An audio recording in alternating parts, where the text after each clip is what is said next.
Herkese merhaba arkadaşlar, ben Naz. Bugün sizinle başlıkta gördüğünüz gibi challenge videosu çekiyorum.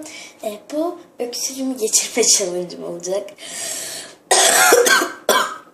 Kötü öksürüyorum. İhtiyacımız olacak şeyler: bir bardağın içinde bal, kaşık da olacak. Bir de bu ikisi. Şimdi sütü döküyorum. Adlarını söylemedim. Ben tarihine bakmayı unuttum. Mide bulandırıcı kokuyor ama tarih geçmemiş. 2017'ye kadar.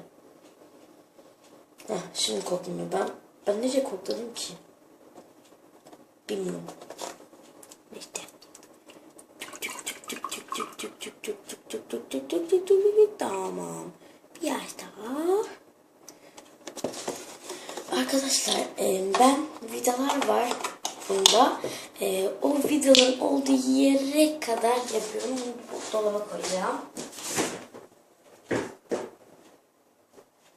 Şimdi bunu ısıtacağım. Siz bunu yaparken büyüğünüzden yardım alın.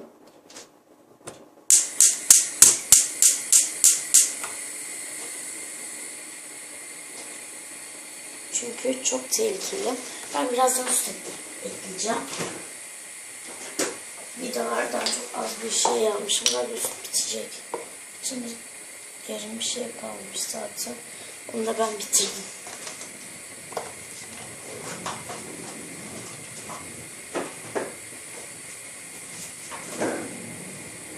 Isınıyor. Biz de o sırada balımızı karıştıralım. Hatta ben zencefil de çıkarayım. Bulayım yani. Şimdi zencefil neredeymiş?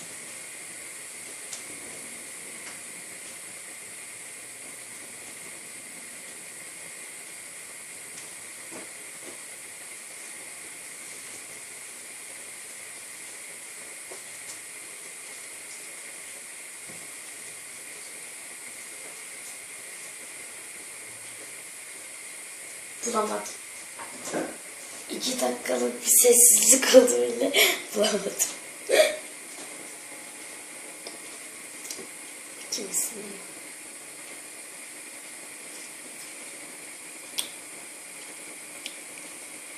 Bu arada arkadaşlar bu balın şeyini göstereyim, şu kadar.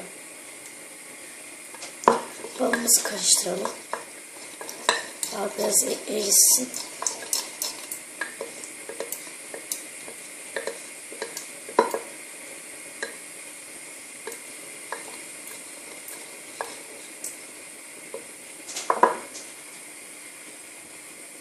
Ben biraz kahve olmasını istiyorum. Bu arada biraz daha bal katacağım.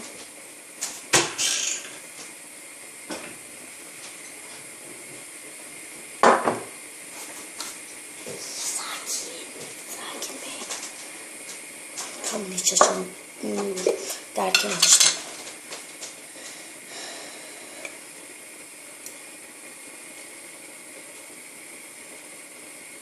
Şöyle bir tane daha ekledim. Çünkü en gerekli malzeme bal. Bal iyi geliyor. Zencefil bulsaydık iyi olurdu. Arkadaşlar sizlerde zencefil varsa direkt katın yani. Bir dakika bile düşünmeden katın.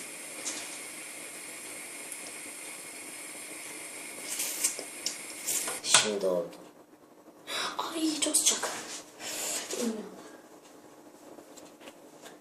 Demir ucu çok sıcak arkadaşlar bu arada. O yüzden havluyla alacağım. Yani havlu dediğim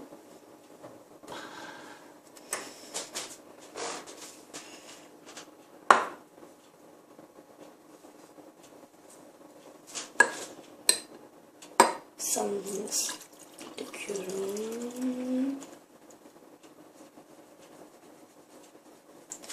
Hayırlı uğurlu olsun. Şimdi karıştıralım.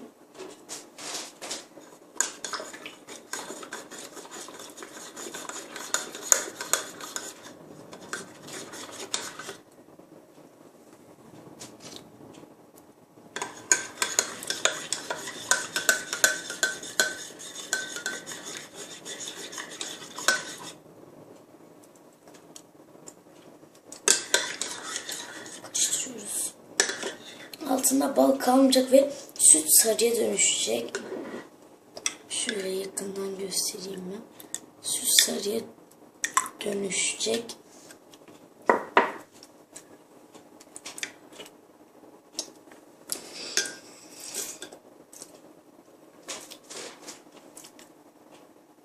Çok güzel. Çok beğendim. Gerçekten. Bir dakika, zencefil arayacağım yine. Çünkü zencefil olmazsa zaten hastalık geçmez gibi bir şey yani. Ama anneme soracağım arkadaşlar. Anne. Doldum. Açtı. Zencefili katalım. Önce kokusuna bakacağım.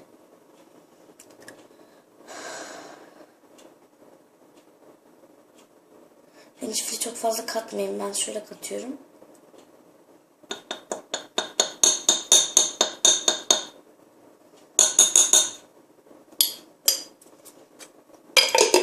Çok azını kattım. Çok fazla katmayın sakın. Böyle bir şey yapmayın. Çünkü hem berbat olur hem de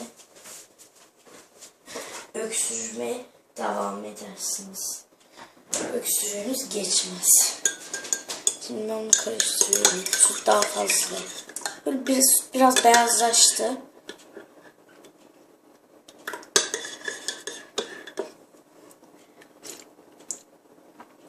İstediğim kıvam buydu işte. İstediğim şey buydu. Bu tatlı. Ulaştım. Ve ulaştım. Bir kere şöyle içeceğim.